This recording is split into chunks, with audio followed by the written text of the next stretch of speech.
달라이라마 죽음을 말하다. 68페이지입니다.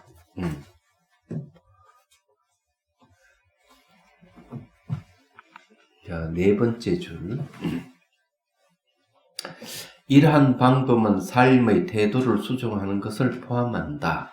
즉, 영적인 수행은 기본적으로 사고방식을 좋은 쪽으로 바꾸려는 것을 말한다.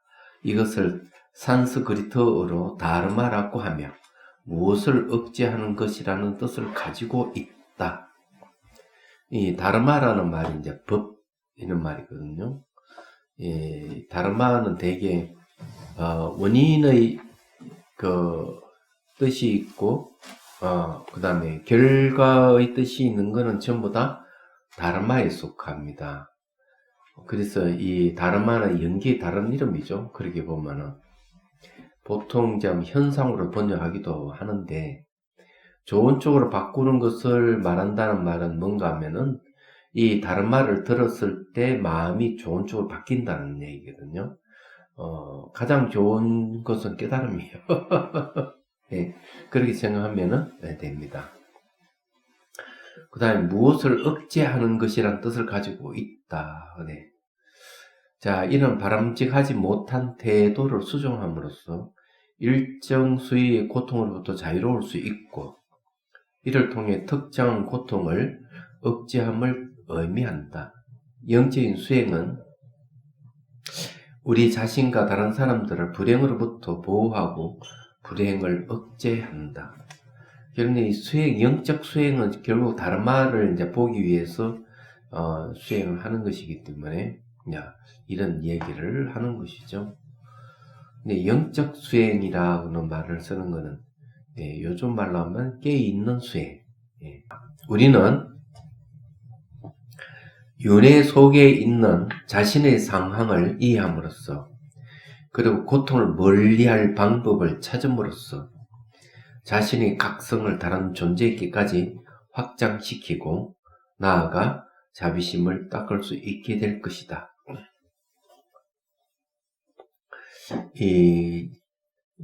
인간이 이게 고통을 멀리하는 방법을 찾는다는 것은 기본적으로 맞는 이야기예요. 우리는 추구하는 거 보면은 결혼보다 즐거움을 추구하는 성향이 강하거든요. 그렇기 때문에 이제 이 얘기를 하는데, 즐거움을 추구하더라도 단계가 있어요. 차원이 있어요, 차원. 그래서 이제 가장 최상의 즐거움을 얻는 자들은 어떤 자들인가 하면은, 철학적인 문제를 추구해가는 사람들은 최고의 즐거움을 찾아가는 사람이다. 이런 얘기를 하죠.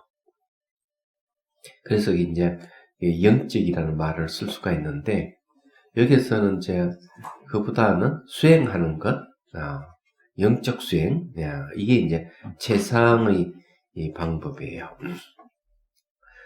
자, 이것은 곧 다른 이들의 고통으로부터 벗어날 수 있도록 헌신함을 뜻한다. 이러한 마음가짐은 하나의 생명체에 불과한 우리에게 현실감을 일깨워 많은 이들에 대한 보살핌을 선택하도록 할 것이다. 뿐만 아니라 다른 이들의 행복을 위해 노력함으로써 보다 행복해질 수 있을 것이다. 자비심은 고통에 대한 두려움을 줄여주고 내적인 힘을 키워준다. 자비심은 이를 완성하게 해주는 일종의 원기이다. 자비심은 용기를 북돋아 준다. 이런 자비에 대한 해석은 참 좋네요. 이 내용을 보니까. 고통을 대한 두려움을 줄여준다든지, 내적 힘을 키워준다든지, 이를 완성해 준다든지, 용기를 준다든지 하는 말들은 자비에 대한 해석이에요. 보통 논서에서 얘기하는 건, 자비라는 것은 내가 어려운 환경 속에서 지탱해 줄 수 있는 힘, 이렇게 보통 얘기를 하거든요. 자, 예를 하나 들어보자. 나는 보도카에 있을 때 만성적인 장염으로 고생한 적이 있다. 병으로 후송되는 와중에도 고통이 너무 심해서 비오늘도 땀을 흘려야 했다. 자동차가 부탁해서 가르침을 여셨던 영치산 지역을 지나고 있었는데 그 지역은 너무나 가난했다. 비하라주는 인도에서도 가난한 지역에 속하지만 그곳은 정도가 더 심했다. 나는 그곳 아이들의 학교에 가거나 학교에서 돌아오는 모습을 보지 못했다. 그곳에 있는 것도 오직 가난과 질병뿐이었다. 이 달라이 라마 스님이 이제 장염으로 고생하고 차를 타고 가면서 보도카에서 차를 쫙 가면서 이제 그걸 보게 된 거죠. 병원으로 가는 중에 나는 그곳에서 만난 한 소녀를 선명하게 기억한다. 그 작은 아이는 소아마비를 앓았는지 심하게 녹슨 부목을 다리에 차고 녹슨 금속 목발을 기다림에 끼고 있었다. 아이를 돌봐줄 사람이 없다는 것은 너무나도 자명했다. 몹시 슬픈 일이었다.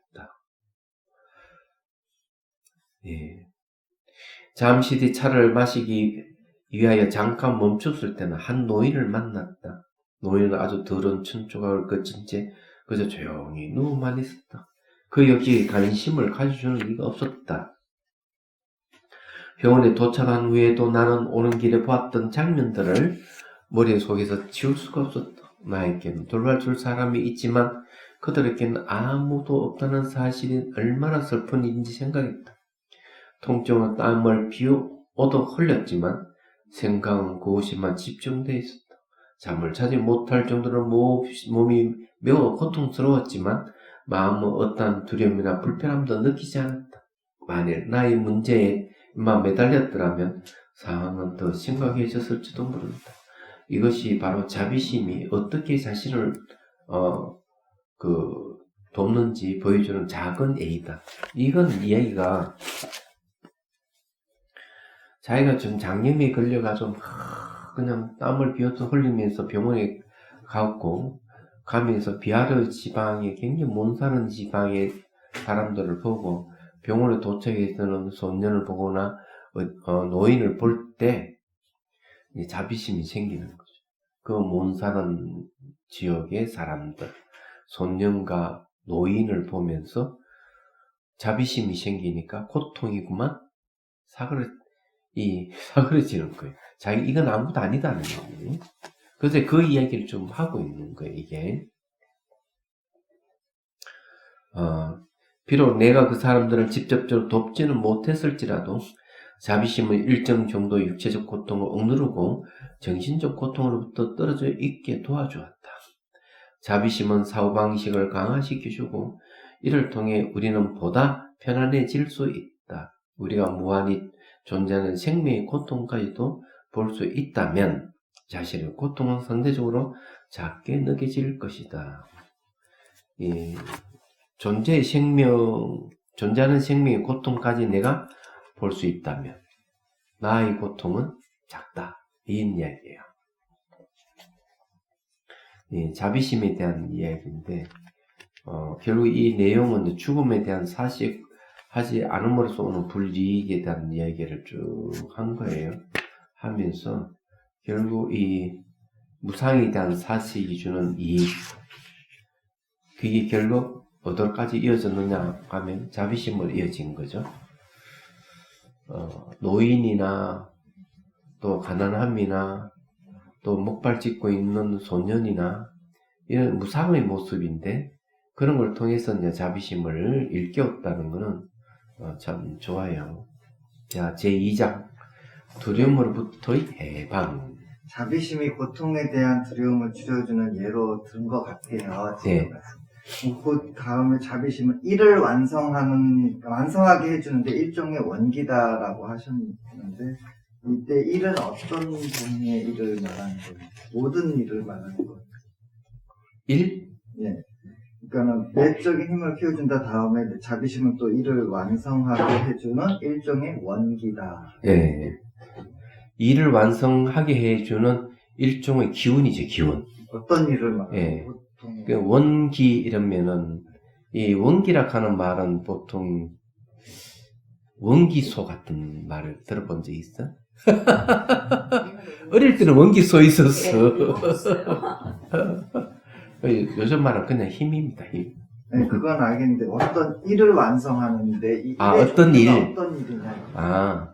자비심은 일을 자비심은 말이에요.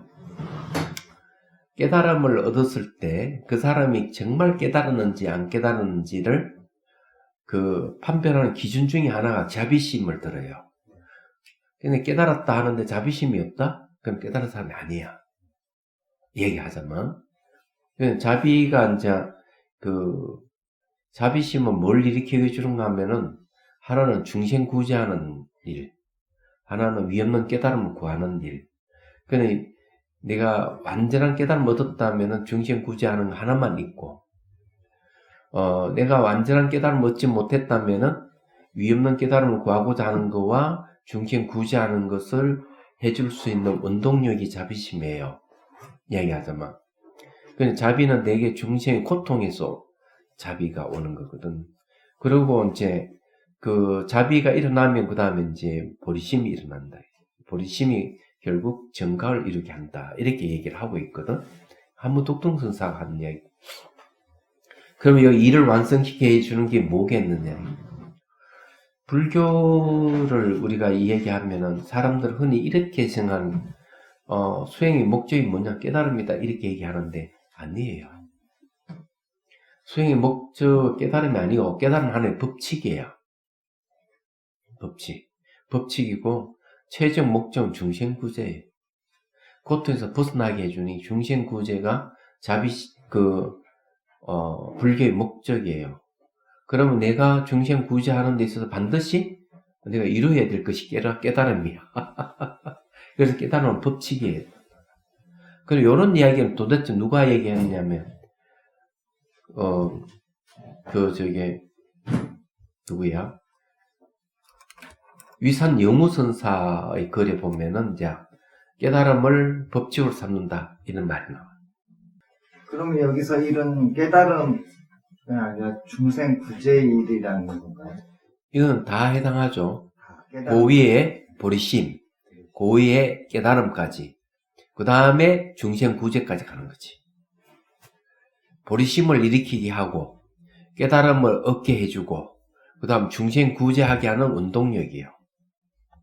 이게 자비심이에요. 그 내적인 힘을 키워준다는 말도 그런 거거든요. 그 수행하는 때에 있어가지고 어떤 스님 한번 예를 들어서 얘기하면은 선방에 오래 다녔던 스님이에요. 거의 한 20여 년 이상 다녔어요. 근데 그만 절에서 일을 하다가 다리를 부러뜨렸다든가 부러져 버린 거야. 그래 동대 병원에 입원한 거지. 그러면 거기서 이제 입원해 있으면서 이제 이 스님이 마음이 바뀐 거야. 얘기하자. 자기는 선방에 앉아서 수행하는 게 전부 다라고 생각했는데 내가 병원에 와보니까 정말 환자들을 만나게 되고 그런 말에서 정말 수행이라 하는 것은 이런 분들을 위해서 내가 수행해야 된다는 게 더 절실하게 선방에 있을 때 와닿지 않았다 이게야. 그런 얘기를 하는 거지. 그래서 이 수행의 목적이 어디 있는가? 자기 개인의 생산 문제만 아니라 다른 이 생산 문제를 해결해 주려고 하는 게 수행의 목적이 되는 것이지. 얘기하자. 자, 몇 페이지를 보는가 하면 71페이지를 보세요. 제2장 두려움으로부터의 해방. 이제 얘기하겠습니다. 자, 73페이지로 넘어갑니다. 그 72페이지에 보면은 나가라 주은 나의 보행 왕정론의 얘기 나옵니다. 그대의 삶은 죽음의 온갖 원인 가운데 놓여 있다. 덩불이 세찬 바람 속에 서 있는 것처럼 멋진 말이에요.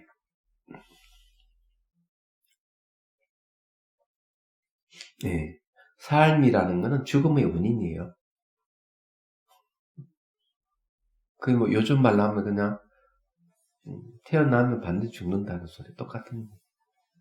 태어나는 것이 원인이 되어 죽음이 있는 거예요. 그래서 그 12연기도 생노사, 태어나면 늙고 죽는다. 생노사란 말 그렇게 쓰고 있어요. 12연기 끝에 보면. 그렇기 때문에 이 얘기를 하는 거죠. 자, 73페이지. 이제 우리가 죽음으로부터 얼만큼 그 두려움으로 얼만큼 해방될 수 있느냐가 참 관건이에요. 자, 제1대 판체라마가 지은 17년의 시는 많은 티베트 사람들이 날마다 죽음에 대해 명상을 하며 사용하는 시다. 이 시는 중음도의 위험한 공경에서 해방되고자 하는 기원문. 중음도는 이 세상도 아니고 저 세상도 아닌 중간에 있는 세상이죠. 도라는 말은 길이라는 뜻이에요. 두려움에서 해방된 영웅이라는 긴 제목을 가지고 있다. 강도나 흉악범, 야생동물에 둘러싸여 있을 때와 같은 두려운 상황에서 벗어나기 위해서는 영웅적이고 유능한 안내자가 필요하다. 마찬가지로 죽음의 순간과 중음도에 있는 동안 일어날 환영이 줄 공포에서 벗어나기 위해서는 이 시의 조언에 따라 수행해야 한다. 여기 이제 중음도에 있는 동안에 일어날 환영이란 말은 이제 뭔가 하면은, 그 49일 동안에 인간의 몸은 없지만은 기운과 마음에서 이루어진 몸이 있다 그래요. 그래서 7번 태어나서 7번 죽는다. 7번, 7번 죽고 다시 태어나는데, 그냥 77이 49일이죠. 몸은 마치, 육체 7세의 동자의 몸이다. 그래요. 근데 그 몸은 피와 살로 이루어진 몸이 아니에요. 그래서 이제 수행자가 이제 이 내적 죽음에 이르러가지고 정강명, 깨끗한 빛, 선량한 빛이 나타날 때, 거기서 깨달음을 얻으면 49일을 지내진 않는데, 그 당시에 딱 와가지고 깨달음을 못 얻으면 다시 49일을 지나요. 이제 수행에 대한 얘기. 그러면은 49일 동안에 어떤 수행을 하느냐 하는 게 있어요. 보신불의 수행을 한다. 이랬어요. 자, 보신불, 법신, 보신, 와신 하잖아요. 보신불이라 하는 거는 이제, 자기 깨달음을 얻은 법의 즐거움을 수용하는 그런 상태예요. 받아들이는 상태예요. 그게 자수용심이라 그래요. 그러니까 수행의 결과로서의 몸이죠. 근데 이 보신의 부처님을 만나려면은 어디서 만날 수 있느냐 하는 문제가 있는데, 바로 선정 속에서 만나요. 그런데 제가 이야기하고자 하는 것은 무슨 말인가 하면, 보신불의 몸은 어떤 몸이냐 하는 거예요. 보신불의 몸도 피와 살로 이루어진 몸이 아니다. 이 보신의 부처님은 바로 기운과 마음에서 이루어진 몸이에요. 그래서 중음신의 몸과 같다고 얘기를 하는 거죠. 그래서 이제 수행자가 바로 49일 동안 수행을 하는 거예요. 그래서 보신불이 수행을 한다고 하는 거는 결국 이제 그 몸이 같기 때문에 그런 거죠. 그렇게 하면 깨달음을 얻을 수 있다는 얘기죠. 여기는 그런 얘기는 없는데, 내가 요거 말론지 모르겠어요. 다른 책을 보니까 그 얘기를 하고 있더라고요. 요 나올 수도 있을 거예요. 자, 제1대 판체라마의 시는 우리에게 그러한 두려움으로부터 벗어날 수 있는 심오한 방법을 가르쳐 줄 것이다. 시를 끊임없이 되새김으로써 죽음이 어떻게 일어나는지 배우게 될 것이고, 죽음이 실제로 일어나는 동안 유용하게 쓰일 지식을 얻게 될 것이다. 죽음은 심청의 마음이 그 모습을 드러내는 때이며, 이 시를 매일 읽고 수행하는 것은 그런 심청의 마음을 사용할 수 있도록 문을 열어준다. 이건 상당히 재밌는 말이에요. 이게 왜 상당히 재밌는 말이냐면은, 이 죽음은 심청이 마음이 그 모습을 드러낸다. 우리는 육체를 갖고 있는데, 이건 좀 더 이제 심오한 뜻을 갖고 있기 때문에 말씀드릴게요.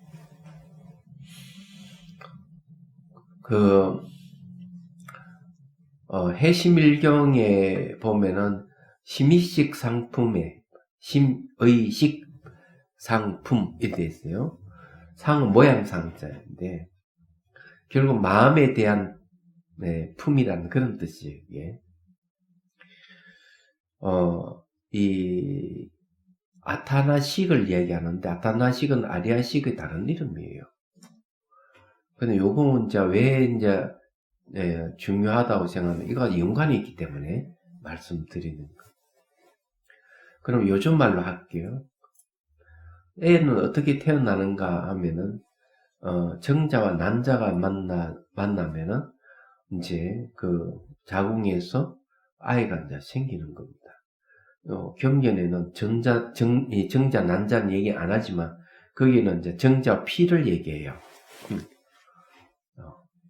그래서 이제 비슷한 개념이야. 그러면 아이가 이제 그 자궁에서 자랄 때는 자라가지고 이제 10달 되면 아이가 태어나잖아요. 그러면 이 아타나식은 어떤 역할을 하느냐 하는 얘기가 그게 나옵니다. 아타나식이 이제 역할하는 거는 뭐냐면은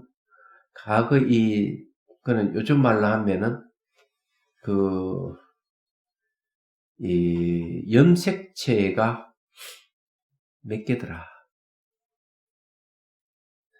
48개인가? 그러니까 그게 이제 감수 분열을 하거든. 그러니까 이 염색체가 분열을 하는데 정자하고 난자 반만씩 해가지고 같이 결합을 해요. 결합을 하면 육체를 이루는데 아타나식이 하는 역할은 그것을 가지고 요즘 말은 건축 자재와 같은 거예요. 전자 낭자만 건축 자재와 같아서 그걸 가지고 집을 짓듯이 육체를 만들어내는 거예요. 이 아타나식 그 일을 하는 거예요. 그러면 이제 자기가 육체를 만들어 놓고 그럼 아타나식은 무슨 역할? 그럼 어떻게 하느냐 하니까 지가 만들어 놓은 육체에 자기가 의지해 있다 이렇게 얘기하는 거예요. 그러면 머리부터 발끝까지 그건 아타나식이에요. 그걸 아리아식이라고 보면 틀림없죠. 그래서 이게 상당히 중요한 이야기입니다. 그렇기 때문에 그 심청의식은 드러나질 않는 거예요. 이게 의식면체로 확 드러나질 않아요. 육체하고 같이 이렇게 딱 같이 있는 거죠. 그럼 죽음에 이르게 어디 되느냐? 육체를 버리게 되는 거예요. 육체를 버리게 되면 온전히 아타나식이 나타나는 거지. 그래서 여기에 뭔가 하면은 이 죽음은 심청 마음이 그 모습을 드러내는 때다. 이렇게 말을 하는 거예요. 그럼 보통 우리가 이제 스님들 본문을 들어보면은 죽으면은 식강이 밝았어 하는 말을 쓰죠. 그래서 몸을 자유자재로 쓴다는 거죠. 벽을 이렇게 뭐 뚫고 나간다든지, 먼 거리를 한순간에 이동한다든지, 이런 얘기를 하거든요. 근데 여기도, 요청에도 그런 얘기를 해요. 그 왜 그러냐 이러니까, 육체락한 제약이 없기 때문에. 육신은 제약을 벗어버렸을 때 그런 현상이 생기는 거예요. 그런데, 49일 동안 자기를 통제하는 건 누가 통제하느냐 하면은, 까르마가 한다는 사실이에요. 업이 하는 거예요. 자기가 평소 지었던 까르마에 의해 가지고 49일 동안 통제가 되는 거예요. 얘기하자면. 그래서 살아생전에 어떤 심리를 갖고 있는가가 상당히 중요한 거. 살아생전에 지옥의 심리를 가지고 있었느냐, 축생의 심리, 악의 심리, 아수라의 심리, 인간의 심리, 천사의 심리를 가졌는데 따라서 이제 이 죽음도에 나타나는 업의 형태가 다른 거예요. 지옥의 심리를 많이 가지고 있었다면 49일 동안 잊지를 못해요. 바로 지옥 가버려요. 죽음의 과정을 안 거쳐요. 그럼 엄청난 선행을 해버리면은 마찬가지로 죽음의 과정을 거치지 않고 바로 천당에 천국에 가버리는 거예요. 예, 이 두 사례를 빼고는 49일을 거치게 돼 있어요. 그게 얘기하자면 거치게 돼 있기 때문에 여기에 이제 얘기가 이제 그런 이야기는 쭉 이제 하게 되는 거죠. 말하자면은 그래서 여기에 이제 수행하는 자는 어떻게 하는가 하면 이 시를 읽고 그 심청 의식을 사용할 수 있도록 문을 열어준대. 육체가 없기 때문에 심청 의식을 사용할 수 있는 거예요. 그게 수행이죠. 그래서 이 49일 동안 평소에 기도를 많이 하거나 이러면 기도를 하거나 가부좌 틀고 수행했다면 수행을 하거나 이렇게 할 수가 있는 거예요. 근데 아무것도 모르면 못하는 거죠. 여기서 그걸 일러준다는 거죠. 자, 한번 보죠. 이 시는 어느 누구라도 죽음이 닥쳤을 때 마음이 선을 향해 나아가는데 도움이 되었으면 하는 바람을 담고 있다. 어떤 이들은 죽음의 순간 자신들이 태어나고자 하는 다음 생으로 이끌어줄 선한 성품을 활성화하고 강력하고 선한 동기를 일으킬 방법을 추구한다. 자, 그래서 이게 내가 다음 생에 이끌어줄 수 있는 뭐가 있어야 되는데 그게 뭐냐 하는 선한 성품을 활성화하는 거죠. 동기가 필요한 거예요. 이게 상당히 중요한 문제예요. 동기. 선한 동기를 일으킨다. 그럼 선한 동기를 일으키는데 이게 뭐냐면은 달라이 라모스 이야기 이제 그런 얘기 안에 내용도 보면은 기도를 불보살에게 기도를 해가지고 훌륭한 어머니를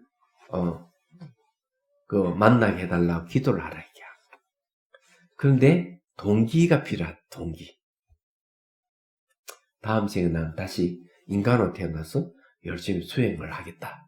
내가 다음에 태어나가 많은 사람을 도와주겠다. 이런 동기가 있어야 된다는 거예요. 동기가 다음 생을 결정하는 거이게. 그래서 동기가 나오는 겁니다. 자, 그들의 목표는 내 생에 태어날 때 종교적 수행을 계속할 수 있는 좋은 환경에서 환생하는 것이다. 또 어떤 이들은 심청의 마음을 현연하게 하여 죽음의 순간보다 높은 영적인 단계를 성취할 방법을 찾는다. 이러한 수행자는 다른 이들에게 봉사하는 것을 최고의 목표로 삼는다. 여기에 이제 죽는 순간 하는 말을 써요. 죽음의 순간 보다 높은 영적인 단계를 성취할 방법을 찾는다 이러는데 외적 죽음에서 호흡이 끊어지고 내적 죽음으로 들어갈 때 죽음의 과정에서 마지막 부분이 바로 최심청 의식이 드러나는 부분이에요. 그것도 바로 자성강명, 정강명, 또 청량한 빛 이렇게 얘기해요. 마음의 본성을 빛이라고 하는 거죠. 달라이 라마스님 말씀은 태양이라든 달빛 같은 그런 빛은 아니라는 거죠. 그래서 마음 자체가 갖고 있는 빛이다. 그게 나타날 때가 이제 완전하게 다 이제 마음이 오픈되는 거거든.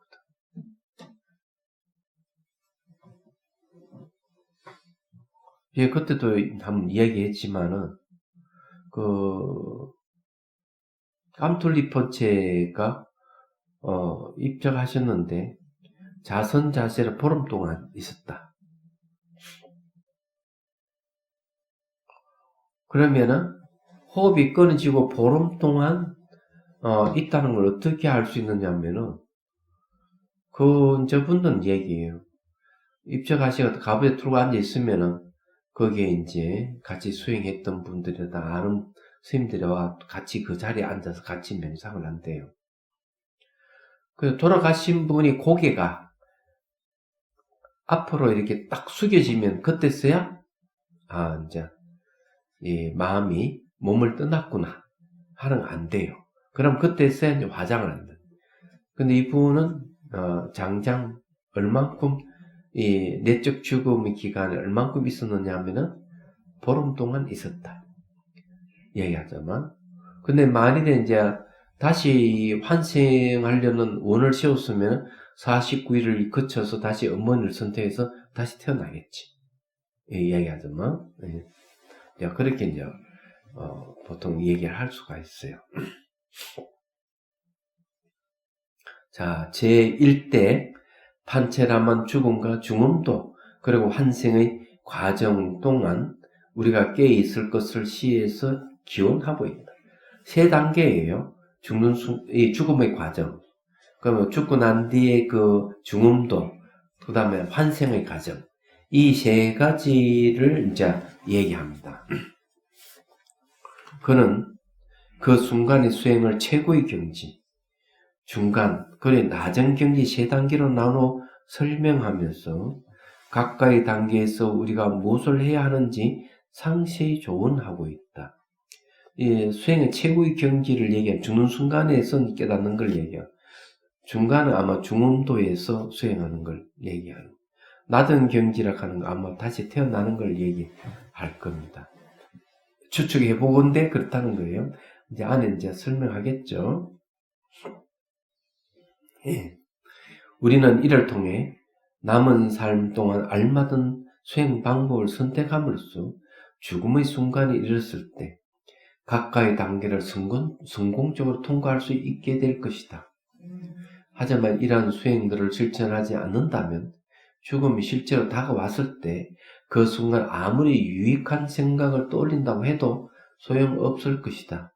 행복하고 삶을 둘러싸는 환경이 수행에 적합한 바로 지금이 수행하고 죽음을 준비해야 할 때다. 자, 지금 내가 아주 행복하다. 그런 환경이 지금 처해 있다면은 지금이야말로 수행해가지고 죽음을 준비할 때다. 이렇게 얘기하는 거예요. 그렇게 된다면 진정 수행이 필요하고 죽음이 압박하는 바로 그 상 두려워할 필요가 없을 것이다. 극기 명상하시는 분 중에서 그런 분이 있더라고요. 자기는 산에 이렇게 올라가는 게 매우 두렵다. 그렇게 얘기해요. 그 자비선사 뒷산은 아무리 높은 봐도 250밖에 안 돼요. 최고 높은 고지가. 250 고지는 낮습니다. 가야산 한 1400대나 1700인가? 꽤 높죠. 거의 상당히 그건 높은데, 자비선사 뒷산, 이 백화산은 250대 야산이에요, 수준이. 근데 거기에 가기도 두렵다 하는 분이 있어요. 근데 이제 이 얘기는 뭘 얘기하는가 하면은, 막상 의식을 발바에 두고, 발바닥 감각 알아차리게 하면서 올라가면, 어느새 두려움이 없어져 버렸다. 이제 그렇게 얘기를 하는 거죠. 맞는 얘기. 그래, 수행이라 하는 그런 거죠. 동티베트 갔을 때도 거기에 이제 산에 가는데, 올라갈 때 다 방법을 얘기해 줬어.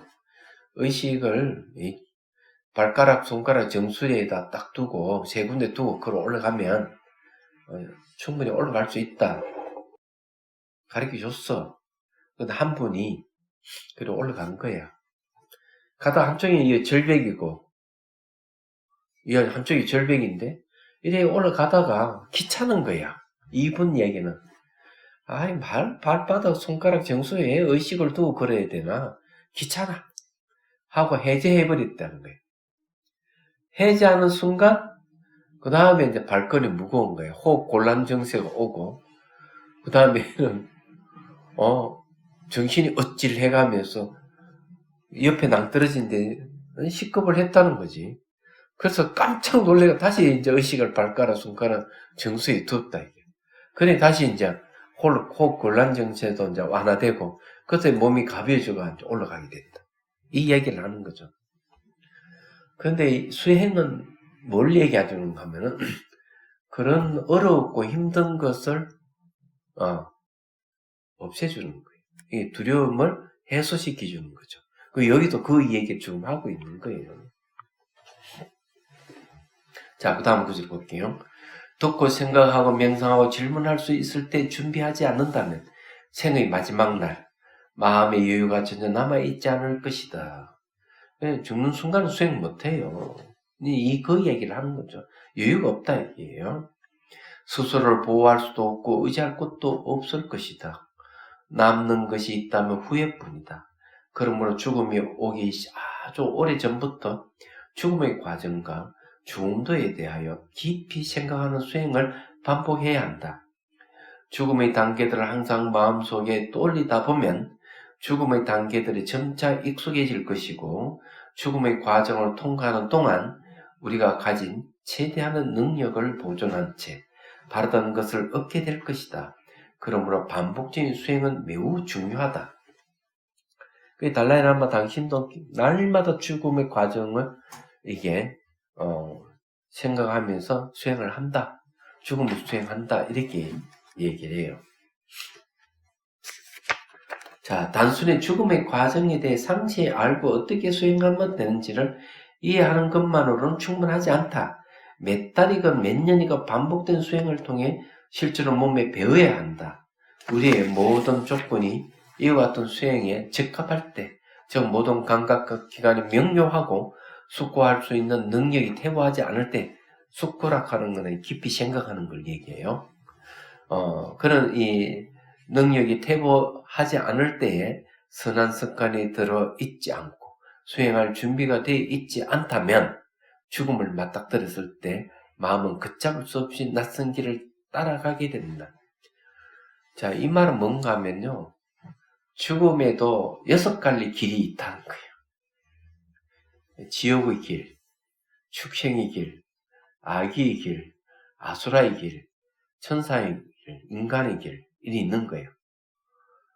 악의도 다양한 종류가 많아요.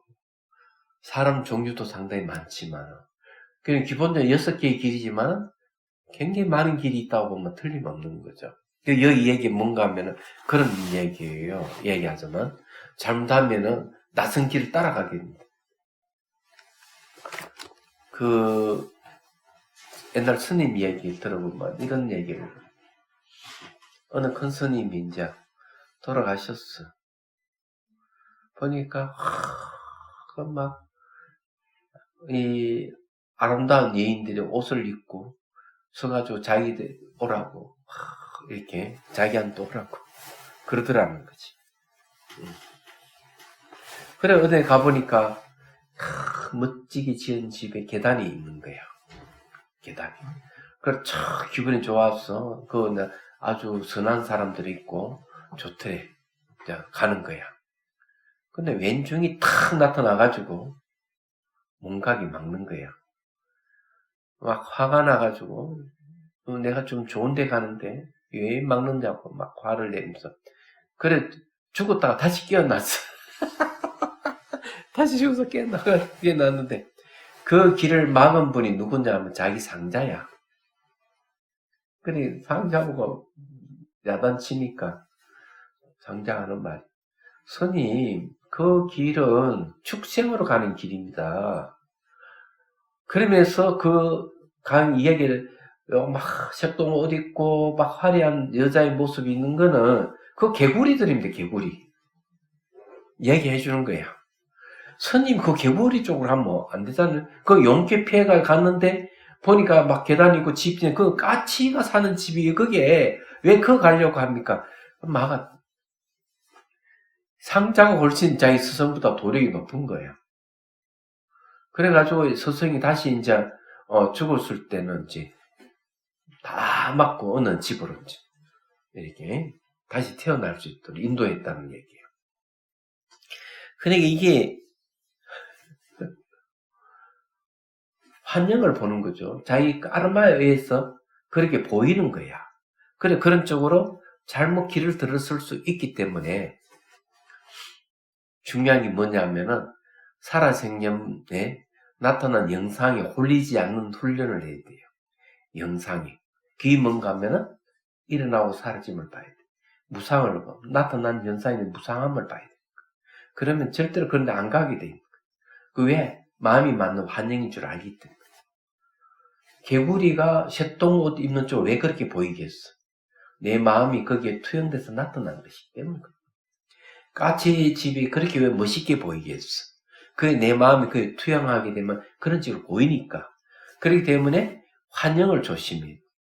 환영이 진짜까지 느껴질 때 이게 환영이라고 하는 사실. 그래서 살아생전 수행할 때 뭐가 필요하느냐 분석하는 능력을 키워야 됩니다. 이런 현상들이 흙이나 물이나 반죽대가 모양이 이루어지고 이래 이미지가 생기는 것이 이게 실체가 없다. 이렇게 볼 수 있는 힘이 있어야 되고 뭔가 마음을 가져 늘 일어나고 사라짐을 관찰해서 노력해야 돼요. 얘기하잖아. 그래서 환영이라고 자꾸 이 얘기하는 이유가 그런 실체하지 않는 것이다. 마음이 만든 것이다. 이런 건 죽었을 때도 그대로 적용되는 것들이 이게 조심해야 되는 부분들이에요. 이게 그때는 의지도 마음을 제어하기가 무척 힘들어진다. 죽음에 이르면 누구나 육신이 병들어 쇠하게 해주고 엄청난 두려움으로 인해 침울해지기 마련이다. 그러기에 바로 지금 죽음과 관련된 수행에 익숙해질 필요가 있다. 그 절박한 순간에는 어떠한 대안도 없고 어떠한 약물도 당신을 도울 수 없다. 구자 산자 스님이 딱 그 유언을 그렇게 해요. 날 병원에 데려가서 주사바늘 꼽지 못하게 하라. 네. 나는 그걸 좋아하지 않는다. 큰 스님 돌아가신다 이러면 얼른 병원에 가서 주사바늘 꽂아가 또 살려놓거든. 그러면 안 된다, 이게. 절대로 주사바늘 꼽지 마라! 이렇게. 큰 스님이. 이러한 수행을 터득하려는 노력은 선하거나 선하지 않는 행위와 직결된 희노애락의 경험적 확신에서 비롯한 내적 동기에 달려 있다. 그런 처음부터 행위의 원인과 결과 또는 그러니까 아라마에 대한 이해를 개발하는 것이 중요하다. 그래서 여기에 이제 이 희노애락의 경험적 확신이라는 말을 쓰고 있거든. 살아생전에 그런 게 많으면 결국 환영을 만들어내거든요. 그래서 여기서 얘기한 원인과 결과 또는 업에 대한 이해가 필요하다는 거예요. 상당히 중요해요. 그래서 대상에 반응하는 것들은 전부 다 상카라라고 그러는데 그걸 형성력이라고 그러거든요. 형성시키는 힘이요. 그래서 거기에 자기 감정과 생각이 더붙고 이러면 새로운 사실 계속 만들어내요. 그러니까 그게 바로 까르마입니다. 얘기한 없던 걸 만드는. 그 나타나는 게 이제 영상으로, 환영으로 나타나고, 습관의 행동을 하고, 이러는 거죠. 자, 이런 선한 행위는 잘 길들여진 마음에서 나오며, 악한 행위는 길들이지 않는 제멋대로 날때는 마음이 나온다는 사실을 인식하는 데서 시작된다. 덕이 있는 행위건 덕이 없는 행위건 그것을 수행하는 것은 몸과 말과 마음이며 그 중에서 마음이 가장 중요하다. 그래서 불교의 모든 수행은 마음을 바꾸는 것을 그 뿌리로 하고 있고 가르침의 요체 또한 마음을 길들이는 데 있다. 자, 이 마음을 길들이는 것은 습관화시키는 걸 얘기를 하는 거죠. 다른 건 아니에요. 수행의 습관을 잘 들여야 된다라는 겁니다. 그리고 이제 마음을 바꾸는 게 뭐냐, 막 깨달음이에요. 기존의 범부의 마음에서 성인의 마음으로 바뀐다 하는 것은, 미혹에서 깨닫는다는 얘기입니다. 그래서 마음을 바꾸기를 얘기하는 거죠. 그래서 보통 참 명상에도 일각다실 명상에서, 서는 게 뭔가 하면은, 시냇물을 얘기하죠. 시냇물은 탐진체의 마음의 물이다. 6개의 징검다리는 뭐냐면 육바람일 수행이다. 그러면 건너갈 때 탁하고 냄새나고 불을 끓고 물이 흐르지 않는데 첫 번째 징검다리 보시바람이라는 징검다리 건너가니까 탁한 물이 맑아지고 두 번째 인욕바람인 징검다리를 건너가니까 이게 악취가 향기로 바뀌고 인욕인 징검다리를 건너가니까 불을 껐던 물이 잠잠해지고 전기인 징검다리를 건너가니 물이 이제 흐르기 시작하고 선정의 물이란 징검다리를 건너가니 물이 명경지수 같지 말고 지혜락하는 징검다리를 건너가니까 물에 비친 모든 삼라마다 물에 비친 게 환영을 보여줘도 이 세계가 환영과 같다는 걸 일러준다는 거지. 이게 보시지기 인욕정진 선정지혜 육바람일이에요. 그 내용이 뭐냐 마음 바꾸는 거죠. 시냇물이 그렇게 바뀌어간다는 거죠. 그 여기에도 이제 똑같은 거는 저는 그런 식으로 표현을 한 거예요. 미디어 시대였던 당연히 그렇게 해야 되겠죠. 자, 이의 기초는 스스로가 즐거움과 고통의 창조자임을 인식하는, 즐거움과 고통의 창조자가 본인이야. 그래서 부다께서는 이렇게 말씀하셨다. 모든 붓다는 악한 행위를 물로 씻어버리거나 윤회하는 이들이 스스로 만든 고통을 없애주거나 자신들의 깨달음을 다른 이들에게 전해주지 않는다. 악한 행위 물로 씻어지질 않아요. 또 스스로 고통을 없애주고는 안 돼요. 자신에게 다른 이에게 전해줄 수도 없어요. 자, 모든 존재는 세상의 본질 진리의 가르침을 통해서 자유로워질 수 있다. 다른 건 안 되는데 세상의 본질, 모든 존재의 근원을 깨뜨려버리는 거, 진리 가르침을 통해서만 자유로워질 수 있다. 그런데 그 논서에 보면은 이제 물을 부어주는 게 있어요. 몸에. 물을 왜 부어주느냐 이러면은 자기 지은 죄업을 씻어내는 하는 행위라는 얘기지. 근데 그렇게 물을 부어준다고 해가지고 정 자기 죄업이 씻어서 없어지느냐 하면 없어지지는 않아요. 근데 왜 그렇게 하느냐 하는 거죠. 그게 아주 중요해요. 그게 수행이에요. 계속 내가 이 감로의 물을 내 머리에 물을 부어줘가 나의 죄업을 씻어낸다.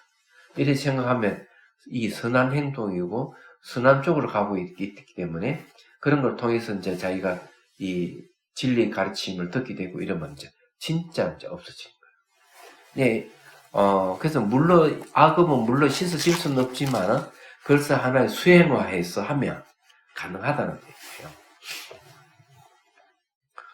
자, 오직 당신만이 당신을 지킬 수 있다. 당신을 편하게 하는 것도 불편하게 하는 것도 당신 손에 달린다. 남의 손에 달리는 게 아니에요. 자, 굉장히 중요한 얘기를 했죠. 자, 판체라마 계보의 현양. 제1대 판체라마 로상 쪽기 겔체는 17세기 제5대 달라이 라마의 스승이었다. 그런 평범한 스님이었지만 그 지역 사람들과 그의 스승은 그를 위대한 티베트 요가 수행자 엔사바의 환생이라고 믿었다. 그는 위대한 학자는 아닐지 몰라도 위대한 수행자임에는 틀림없었다. 또한 자신의 스승 상계 에세와 마찬가지로 티베트 불교의 여러 종파로부터 진정한 존경을 받았다. 우리는 상계 에세가 집필한 여러 책에서 다양한 종파에서 기원한 전문 용어들을 볼 수 있었다. 그리고 이처럼 다른 종파에 대해 열려있는 스승의 태도가 판체라마 로상 쫓기인 겔첸의 수행에도 영향을 미쳤다. 그는 티베트 불교의 각 종파 사이의 조화, 상호 존중에 있어서 지대한 공헌을 했다. 자, 이건 좀 얘기할 필요가 있는데, 이 판체라마, 일대 참세라마, 로상 쫓기 겔첸에 대한 얘기를 했지만, 달라이 라마 스님은 보니까, 닉마파라든지, 그 다음에 겔룩파, 당연히 겔룩파 수장이니까, 그 다음에 샤카파, 그 다음에 이제, 그게 또 하나 더 있죠. 예. 그게 또, 밀라레파라에서 내려오는 게 또 하나 있는데, 또 갑자기 기억이 안 나네.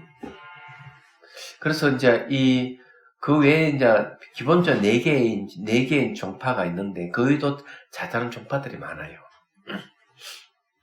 근데 이 달라이 라마 스님 어떻게 하는가 하면, 그 종파의 훌륭한 스승들을 찾아가서 다 배우는 거라. 이야기하자면, 어느 스님이 반야신경이 대가다 이러면 그거 가가지고 반야신경을 배우는 거죠. 어느 스승의 수행의 대가다 이러면 그 수행법 배우는 거예요. 그래서 그 계보를 보면은 자기 종파 외에 다른 종파의 수행이라든지 가르침을 배워요. 그러고는 어떻게 하는가 하면은, 그 스님들 다 돌아가시잖아요. 환생을 하죠. 환생을 하면은, 환생제를 찾아갔다 데려와요. 키워. 그리고 자기가 그 스승으로 배웠던 걸 다시 환생자에게 다 또 가르쳐 주는 거예요. 달라이 라마 스님이 하는 역할이 그런 거더라고요. 참 대단하다 이런 생각을 했어요. 그리고 이제 당신은 최고의 국가 원수에 있으면 최고의 스승인데도 불구하고 다른 종파 스승에게 가서 머리를 숙이고 절을 올리고 그래서 배운다는 것은 참 대단하다고밖에 얘기할 수가 없어요. 보통은 근인을 내세워가지고 안 배우려 하죠. 제10대 판체라마의 로상의 틴니 룹둔 조킹 켈체는 1989년 열반에 들었다. 그는 암도라고 불리는 티베트의 동북 지방에서 태어났는데 그는 선대 판체라마의 환생신으로 선택하는 과정에서 약간의 논란이 있었다. 티베트 서쪽 지역에 위치한 따시룸포 사원의 파견단은 암도에 이르러 그가 제9대 판체라마의 환생신이 분명하다고 최종 결론을 내렸다. 그때 중국 정부는 티베트와 맺었던 17개 조항을 들고 나와 이미 자기들의 정한 소년을 제10대 판체라마로 인정해야 한다고 주장했다. 이랬던 그를 제9대 판체라마의 환생신으로 인정하는 데는 약간의 논란이 있었지만 그는 티베트 불교와 티베트 인들을 보살피는 용기 있는 행동을 보임으로써 스스로 위대한 영웅임을 입증했다. 이 말은 9대 판체라마가 사실은 중국 정부에게 한마디 했죠. 한마디 했는데 그것이 빌미 돼가지고 죽게 됩니다. 다시 태어나가지고는 그만 행방불명이 되어버렸죠. 그래서 지금 10대 판체라마는 허수아비예요. 내가 제10대 판체라마를 만난 것은 1952년이었다. 그는 매우 순진무구하고 성실하며 쾌활했다. 1954년에 판체라마와 나는 함께 중국으로 갔다. 그는 시가체에서 라사로 올라와 나와 함께 며칠을 보냈다. 이게 그렇군요. 지금이 이제 이 10대 판체라마를 이제 인정을 했고요.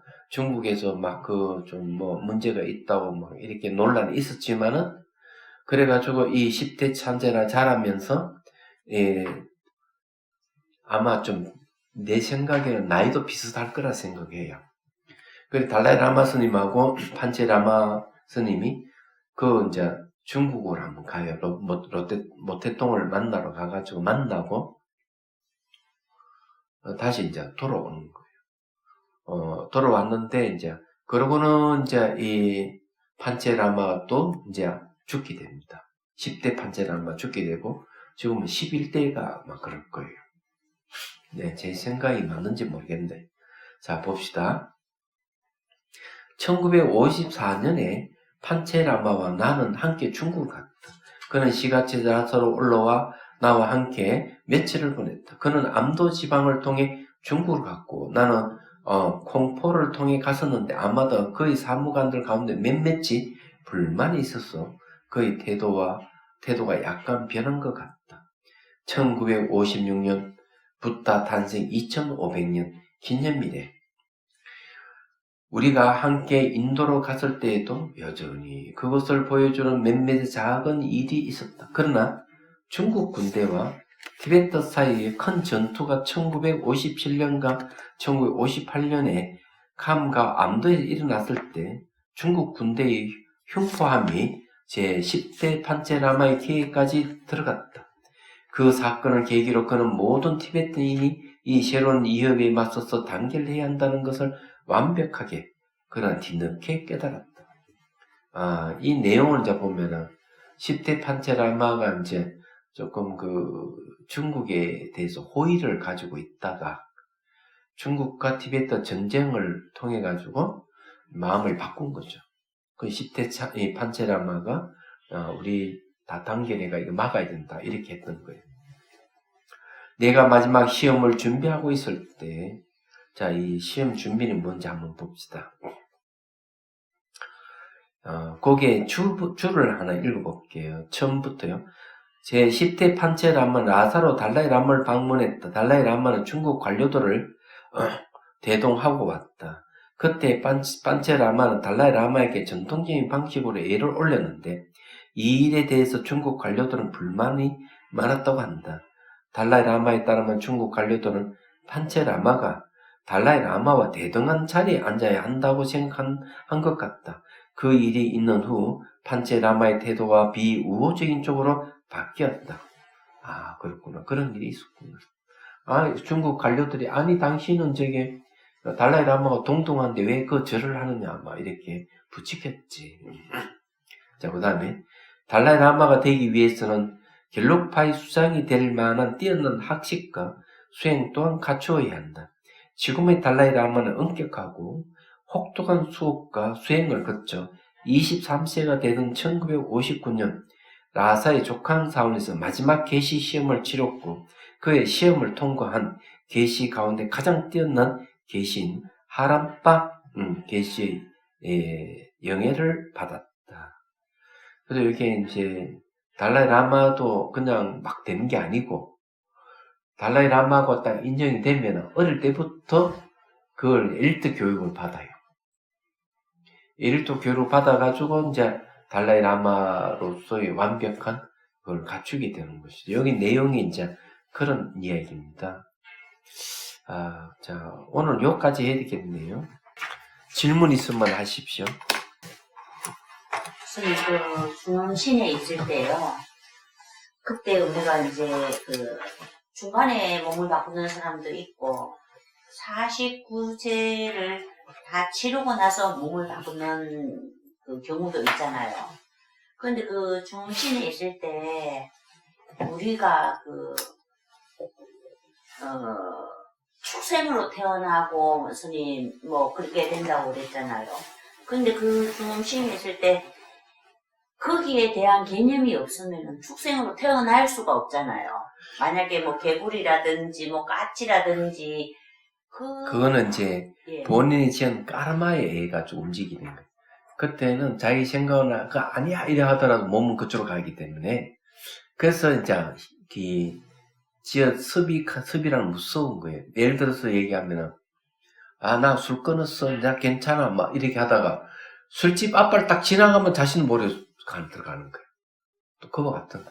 나 이거 이 고수 이런 거 나 다 끊었어 하다가 누가 자꾸 권유하면 자신 모르게 한 번만 하자 또 소리 되는 이유가 그거거든요. 마약 같은 것도 그런 거. 그래서 이 까르마 업이라 하는 거는 마치 중독과 같은 거예요. 그래서 그런 거예요. 다른 건 없어. 생각으로 막 제지하고 막 하려 해도 안 되는 게 이 몸이 말을 안 들어주는 거죠. 자기 지금 까르마대로 가는 거예요. 그리고 이제 이 중음의 세계에서는 그런 생각할 수 있는 여유가 얼만큼 있는지는 잘 모르겠어요. 그래서 일단은 지은 까르마가 이 자아 노릇을 하는 거예요. 그게 윤이 주체가 되는 거예요. 근데 평소에 이제 불법 공부를 열심히 하면은 사막도에는 안 떨어지니까 크게 할 건 없어요.